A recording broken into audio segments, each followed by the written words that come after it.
Good morning.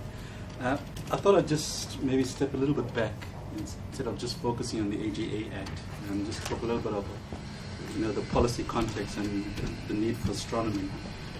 So coming out of our democracy in 1995, there was a series of policy papers. So we had the white paper on science and technology.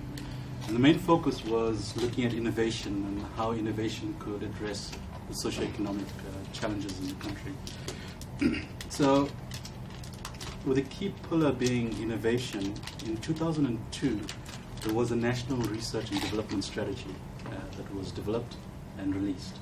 Now, if you look at the National Research and Development Strategy, the key focus was on geographic advantage areas, like our presence in the Antarctic, astronomy being another geographic advantage. So what we've done since the release of the National Research and Development Strategy is to start looking at key investments with regards to astronomy and how do we promote astronomy as a geographic advantage. So as a consequence, we invested in the South African Large Telescope, which is the biggest optical telescope in its class in the Southern Hemisphere. And then we started looking at, first of all, being involved in the Gamma Ray Astronomy Initiative in Namibia with the high energy stereoscopic system, I guess. And we're also supporting Namibia at the moment on the Cherenkov telescope array. So they're bidding against Chile for that. And then lastly, on the radio astronomy front is looking at how we can promote radio astronomy in the country through the Meerkat and the SKA projects. We're just in the process of also finalizing a national strategy for astronomy, and we're looking at it from a multi-wavelength perspective. So that's looking at optical, gamma, and radio. So we've made quite significant investments in all fronts. And so what we are looking at is how do we protect these investments? So if you look at optical astronomy, and Adrian will talk more about that, you need to protect the optical visibility for those telescopes. If you're looking at radio telescopes, you need to ensure there's radio quiet zones. And just to give you a sense, and probably Adrian will touch on it, even your cell phones, if you place it at the distance of the moon, they're still too noisy for the telescopes. So you need to ensure that you have absolute radio frequency, minimum radio frequency interference that can be tolerated. And so the whole idea of the Astronomy Geographic Advantage Act, and by the way, I should also mention that we don't do astronomy for the sake of astronomy. There's a lot of technological spin-offs from astronomy that we try to capitalize on when we're looking at socioeconomic growth. And I think today is a prime example of exactly that. And so protecting the astronomy facilities was a key component of the geographic advantage with regards to astronomy. And so in 2007, we promulgated the Astronomy Geographic Advantage Act, essentially to preserve and protect astronomy in the country. And what we have done since then is in 2010, we've declared what is called the core astronomy zone, which is about a 70-kilometer radius. And that's essentially where the core of the Meerkat will be when it's finished. We've then in 2010 also issued a series of regulations that protects the core region. We've now in 2014 just declared the what is called the central astronomy advantage areas, which is about 150 kilometer radius out of the core. And so we at the moment looking at specific regulations in terms of protecting the central. And around about 2016, 2017, we'd look at the broader coordination area, which is around about 300 to 400 kilometers out of the core. And so there's different protection levels for the core, the central, and the coordinated areas. So just to give you a sense, the central coordinated area, there's a few towns that are affected. Okay, and they are Brunsvlei, Carnarvon, Van Wyksvlei, Copperton, Vosburg, Fraserburg, Williston, Kenhardt, and Swartkopp. And so in these areas, we're also trying to limit the radio frequency interference. And obviously, Adrian will speak more to that in SELAELO as well. But in essence, we have to look at alternative communications technologies. And this is why we're here today, with respect to what Vox has done. And so in terms of protecting our investments in astronomy, we have to ensure optical cleanness, radio frequency interference is minimized, and so essentially that's what we're doing within the department. And so we set up, in fact, in September this year, the minister has assigned the responsibility for protecting the astronomy advantage areas to the Astronomy Management Authority unit within the Department of Science and Technology. And we've also embarked on a process with National Treasury to establish this regulatory function as a special service delivery unit, which will then sit kind of at an arm's length outside of the DST, the department, and ensure that these advantage areas are protected. So from my side, that's essentially the very general background to the Astronomy Geographic Advantage. Okay, thank you, Val. We'll field questions at the end of all of the statements. Next we'll hear from Adrian to tell us more about why radio frequency is so important for radio astronomy. So, yes, thank you, ladies and gentlemen. Effectively, a radio telescope is a very sensitive radio receiver. Sensitive enough to be able to detect cell phones from the moon, cell phones from Jupiter, for instance. In fact, a typical radio telescope is about 15 orders of magnitude more sensitive than a conventional cell phone.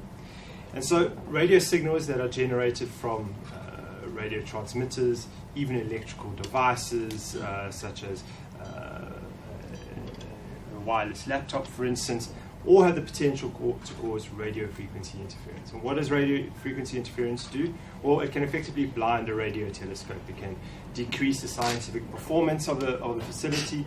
It can, in fact, stop a facility from operating and taking measurements. And in fact, it can even permanently damage radio receivers. Now, the Karoo region in the Northern Cape province of South Africa has been identified as one of the best locations in the world to establish radio astronomy facilities. And that's because of its very low population density, as well as its very low presence of existing radio frequency interference, or levels of radio frequency interference. And so South Africa, as part of its responsibilities for hosting of the Square Kilometre Array project, has committed to protecting the radio frequency environment through a number of measures. The cornerstone of this protection scheme is, of course, the Astronomy Geographic Advantage Act. The SKA South Africa is supporting this initiative through a variety of different measures. One of these measures is the Alternative Communications Program, which is aimed at establishing and ensuring access to telecommunication services in a radio astronomy friendly manner. And this is very important for us, as Dr. MUNSAMI mentioned earlier. There are a number of towns in the area, a number of people living within the declared Karoo Central Astronomy Advantage area. And so we would like to work together with various stakeholders to ensure continued and increased access to telecommunication services, but in a radio astronomy friendly manner, in a manner in which it does not pose any detrimental risk to any radio astronomy facilities that will be located in the area, including both the Meerkat Radio Telescope as well as the International Square Kilometre Array Project. Great, SELAELO.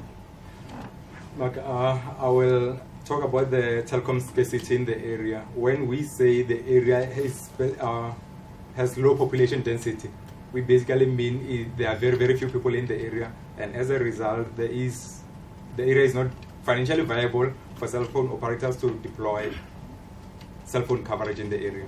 So that means many people don't have means of communications. And then for landline communications, if you ever go to the Karoo area, you will find that there are poles of landline cables, but you will not see cables on top of those poles. So which basically means people in the area don't have both landline and cell phone coverage. So from the SKA side, we noticed that we need to help our neighbors to find astronomy means of communication so that they can be introduced into the broadband community and they can have access to telecommunications services. And then if you look at ICASA actually declared many areas in South Africa that don't have a means of communications. So in the area of the Canavan area, you will find that the ambulance services, when they drive from one town to the next, they have coverage for 35 kilometers, and then they don't have a means of communications. And then when they get to the next town, is then that they will have communications. So the communities in Canavan or the Karoo area that stay outside towns for more than 35 kilometers don't have a means of communications. So as the SKA, we have decided to help them, and we went to Canavan, we talked to them about their needs, and they basically told us that they want internet connectivity, they want voice communications. As a result, we worked very hard to look at what are the astronomy means of astronomy-friendly internet connectivity and voice telephony. And we identified two solutions whereby satellite communications that operate outside the SKA frequency band is available, and then we also have low frequency two-way radio that operate below SKA frequency band. So for satellite, we will give community voice telephony and internet connectivity. And then we will look at the radio that operate at low frequency for mobile communications. So the SKA intention is to promote or enhance the community in terms of astronomy-friendly means of communications. So we published a tender last year where we looked at satellite operators that can provide us with voice telephony and internet connectivity. And we basically got around 7 bids, and we evaluated them in terms of the technical functionality that we wanted or that the community wanted. And there were only 4 companies that can meet our technical capability. And then from the 4 companies that were evaluated, we evaluated further in terms of the prices, the lowest cost that the farming community will pay in terms of usage. And then we found that no, Vox actually offer us a service that will meet the technical requirement and will also be cheaper in terms of internet connectivity and voice telephony. So that is the reason why we selected Vox from the open bid. And then that is the reason we are now announcing this partnership.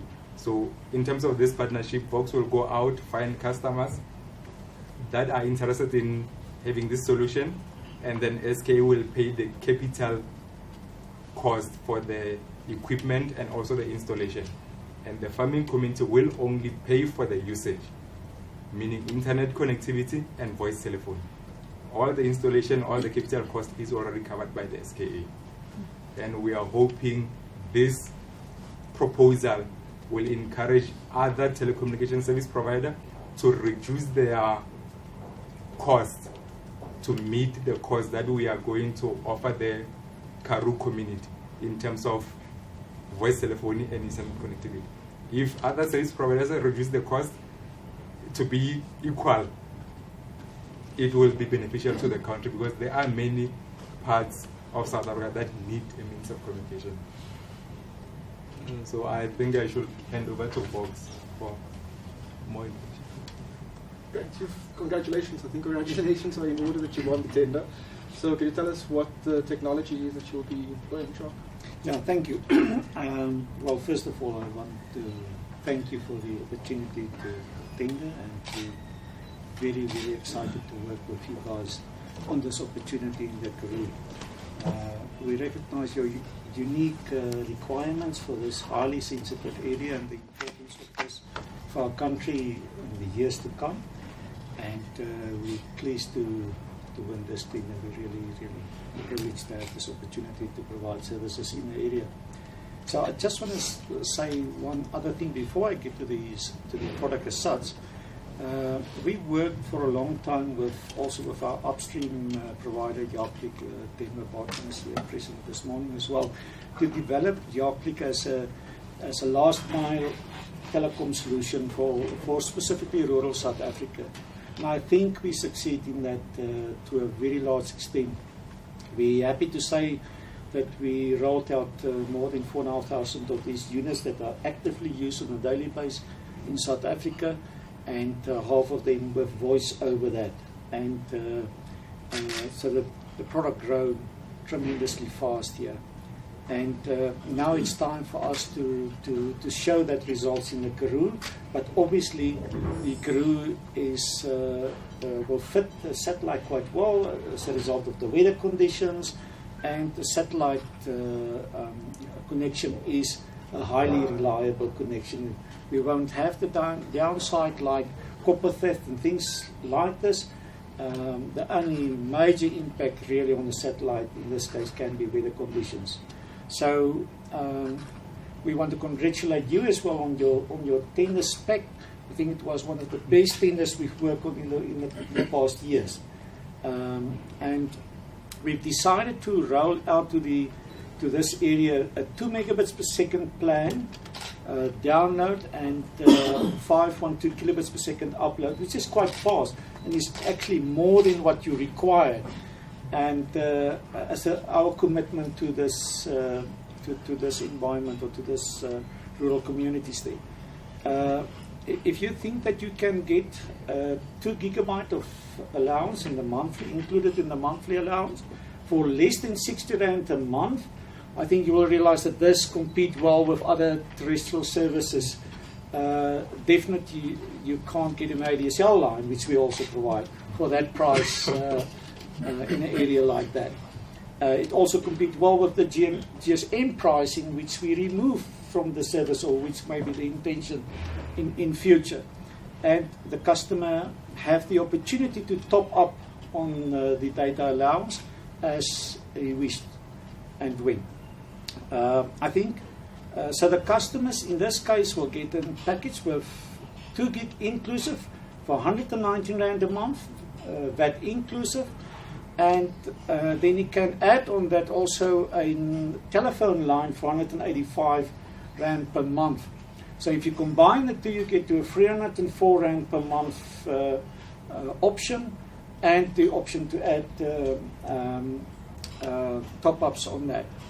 When we got to the telephone rates, the rate plans which we decided on is really competitive rates, which a normal farmer or a subscriber with that type of usage or that capacity which they use will not get in the open market. So we're pleased to say that we're quite satisfied that you have a proper service plan which is heavily discounted and subsidized by US. You know, the general savings on average for these farmers are on a discounted rate more than 13,500 Rand, which the SKA subsidized to these farmers. And we think that there's a lot of goodwill from your side in that. So to conclude, we're ready to roll out. We've positioned our field services around the area. We've started with the training. We've started pushing forward logistics to the area, and our pre-sales preparation have started. So we're ready to serve and roll out the service to the area. As you know, it takes us more or less half a day to install this service at the premises, and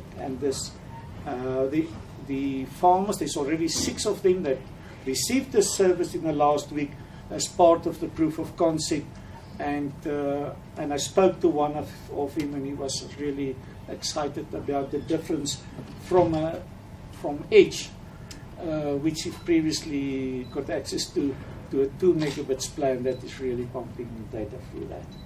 So thank you for the opportunity, and we're ready to cooperate with you to make this a real success in the group. Great. Do you have any questions? Jacques, is it KA band? It's KA band. Now, what is KA band, Adrian? Sorry. I'm going to walk it again. KA band, that frequency is still in your range? It's above 20, it's 27 to 30. If you can correct me, I'm not sure what the uplink and downlink, but it's above the operating frequency range of the SKA. Okay. The tender specifications also include quite specific requirements in terms of radio frequency emissions that would be generated and used by the terminals themselves, and they've actually undergone some radio frequency testing in our labs based in Cape Town, and will also undergo further testing in the field. What is the upper limit then of the SKA frequency? The current the AGA Act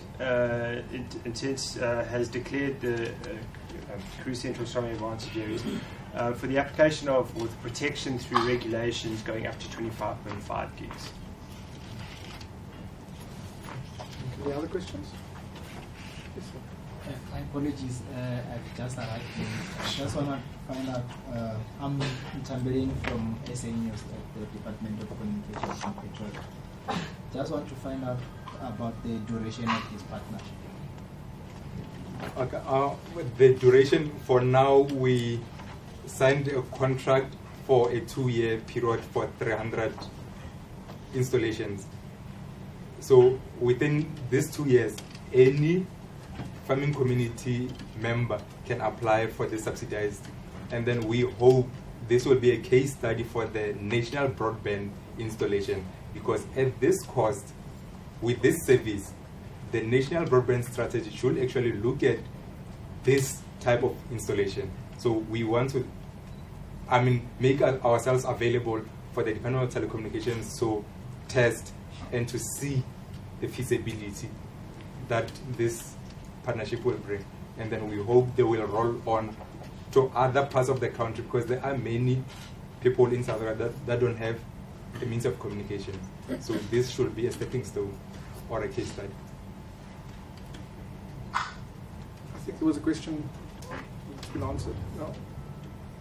There are two examples of the technology outside. One is the mobile one, and the one just outside here. What is it that we are able to see there, Jacques? The typical equipment that is involved in the SKA area is at the back of the side of the building. So we've positioned it on a non-pin stand, but normally you will mount it against the wall, and there are several mount options, but normally you will mount it against the wall, so you can see the equipment there. On this side is a transportable unit. It's not something that will be used, but it can be used for events and things like that in the area. This is one of the self-searching equipment. And I know you've covered this before, but can you just explain or give us some more clarity on how this technology or the solution compared to any other possible service providers that are out there? I think let's discuss some of the services that we also provide. It's maybe easiest to start from there. If you installed a ADSL service, then obviously you need a telephone line. With the rental of the telephone line, if I'm correct, this is around about 160 rand a month. Then you have to add on top of that your internet component, your ADSL component. That will bring it over 300 rand per month for the basic service. And then on top of that, you have to subscribe to usage to that. Now, usage on terrestrial services are nowadays cheaper. I mean, we also supply service that for 59 rand, for example, you can get very good quality. Let's say 50 gig inclusive in that. If you go to GSM services, there's several packages. Obviously, the hardware are nowadays subsidized or included in the price plans as well. But normally you can subscribe to a 99 rand in bundle service, but your out of bundle usage is quite expensive, as all of us who use that type of services. So what I'm saying is that you can get a telephone line and you can get 2 gigs of data inclusive here from a price point of view, a very competitive position. And the 2 megabits per second plan, which we decided on for this area, is a plan that do really well. It's tested in the rest of the country, specifically for farmers. By the way, the most popular service, and we've rolled out 3,000 of these units to the farming communities and farming tourism, if you agri-tourism environment, it's lodges and game farmers like that. The most popular one is the 1 megabit per second. These guys have got double that speed. Right? And if you then go to lodges or the real tourism guys have guests on the farms, they will subscribe to a faster plan with more in-bundle data plans. but 50% of the agricultural guys, subscribers on our network at the moment, use a 1 megabit plan. So from our point of view, I think you've got a plan that is well positioned from a price point as well as from a speed and capacity point. Question for Jacques. Just to make sure I have it right. Your download speed is 2 meg. Your upload speed is 512 kilobits per second, and your package that you're offering inclusively is 2 gig of data. That's right. And on top of that, then you have another. Your telephone service is additional to that. That's now, right. what about your telephone rates? Your call rates? You haven't mentioned any of those. I don't know if it's in the. That's on I it tried at to the look end, there. but I do have the rates for you. Don't want to get involved in a lot in per second and per minute, but it is here. But the telephone rates are not rates that a normal subscriber can subscribe to. It's real good rates. For example, local calls will be 20 cents, 22 cents a minute. You know, so this is real competitive price. I almost moved to the Karuna.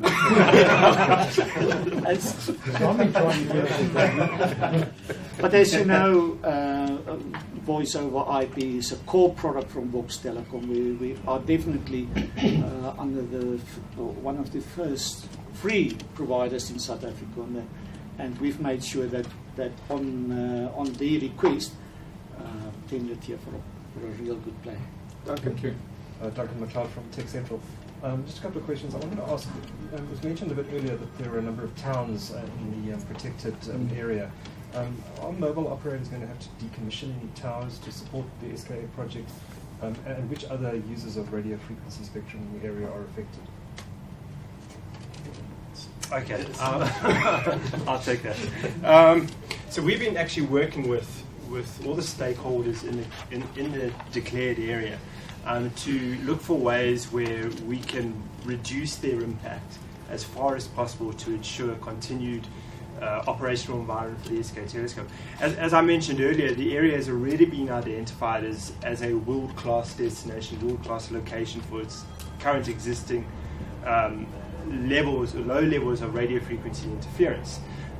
What we are doing by working with the various stakeholders and operators in the area is to seek ways in which we can at least firstly protect the current radio frequency environment, and then look for ways in which we can seek to improve the radio frequency environment. And so we've been working specifically with the GSM operators to look at ways that they can potentially reduce and mitigate their impact. However, we wouldn't do this. This is why we've established this alternative communications program, to ensure that where there may be potentially a restriction of a signal in a certain direction, or a restriction on the signal coverage, there is a radio astronomy friendly alternative means of communication.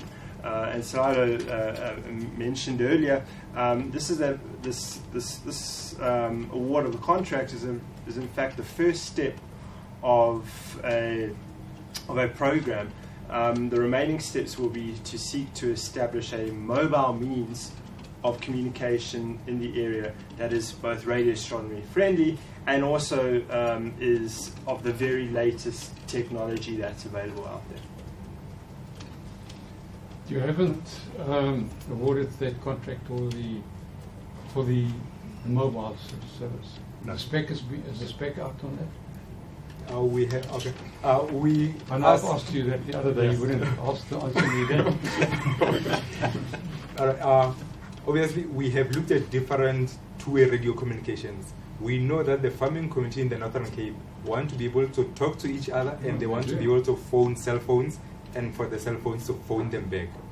And similarly, the landlines, they want to call landlines, and landlines call them back. So we have looked at technologies. For a two-way radio, there is no problem. We already have different solutions, and the market offers different solutions. So now what we are doing now is to look at how to interlink different radio sites, whereby one person in one town can phone the other in a different town at no cost or very, very little cost. So what we are looking at is how can they pay a minimum amount just to maintain the equipment? Because, I mean, we don't want to make any profit. It's just to sustain the network. And similarly, for them to phone the cell phones and the cell phones to phone them back. So we are busy working on a specification document on this project. And then next year, between, I would say, February and June, you are supposed to have seen a specification document out on time. And then we will also look at different proposals and the lowest cost to benefit the community. And a good technology is what we will choose. And hopefully we will announce a solution next year after June. Good. Adrian, you've tested the technology for radio frequency interference, and what is the results of that? Well, anything that we test, we expect to measure radio frequency interference, because anything that has electricity running through it is got radio frequency interference. So, however, this technology definitely complies with our requirements. There will be perhaps 1 or 2 changes on terminals that will be located very close to SKA stations. We do it to ourselves as we're busy building the Meerkat telescope, as we're building our on-site facilities. We have to protect ourselves from our own interference. So everything there was no surprises at all. I certainly think that any potential cases of interference we dealt with on a case-by-case basis, but that's very limited. And in general, I think the product definitely meets our specifications. Just following up from my earlier question, out of curiosity, could people wandering into the area with their cell phone switching on cause interference with the SKA equipment? And if so, how are you going to deal with that? Into the area, well, if you walk up right next to a radio telescope, you could most definitely cause permanent damage of the radio receivers. Hence the reason for declaring what is called the Karoo Core Astronomy Advantage area. And in fact, we restrict access onto that facility. We own the farms where the Meerkat is being constructed, and so we have very strict controls and policies for bringing on any kinds of devices that can cause interference. The further away you are, the less of an impact radio frequency interference can have. We have purposefully designed our configuration to ensure we limit our exposure to any potential source of interference. That's why you won't necessarily see an SKA station located right outside of the town of Carnarvon, for instance.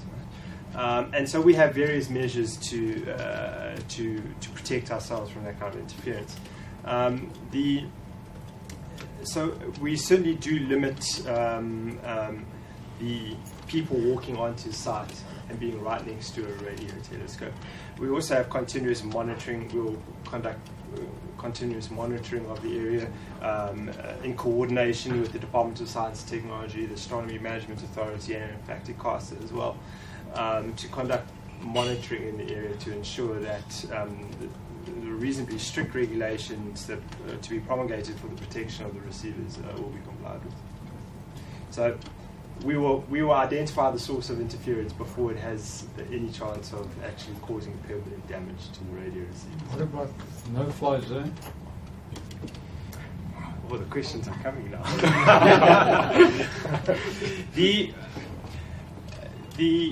overflight of aircraft directly over a radio telescope can pose a significant detrimental impact to radio receivers.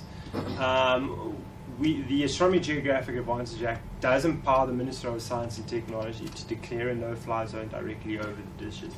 However, what we would want to do in coordination with that is work together with stakeholders, with the local communities, to identify what is it that we really need. We don't necessarily want an aircraft flying directly over the dishes.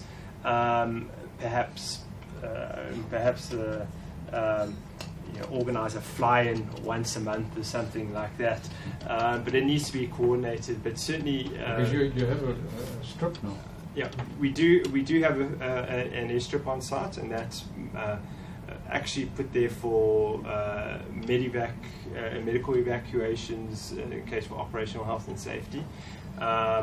We actually do have landing procedures to ensure that none of the telescopes are pointing in the direction of any strong source of interference. And in fact, these operational policies are agreed with the operators of the charter aircraft that come in to ensure that they themselves turn off very strong sources of radio frequency interference on their transponders, etc., before coming into land.